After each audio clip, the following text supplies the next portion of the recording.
This is part two of my Iraq war experience during my deployment while I was in the US Army. If you haven't watched my first video, I highly recommend you go watch part one before you watch this video.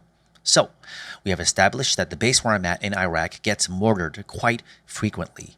About 4 to 5 months into my deployment, with way too many mortar attacks under my belt, I noticed something quite peculiar. You know how in the movies, whenever there was a scene with a mortar attack, you would hear the loud whistling sound followed by the blast, kind of like, boom.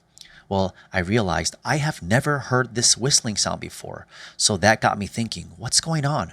Are the movies making this up, or am I missing something? So I decided to track down one of the sergeants with more experience that has many deployments under his belt, and I asked him, Sergeant, why have I never heard the whistling sound from the mortar attack just like in the movies? And he says to me, there is two reasons for this. Reason number one is the size of the shell will determine how loud that whistling sound is. So a smaller shell would cause a quieter whistling sound, whereas a larger shell will create a louder whistling sound.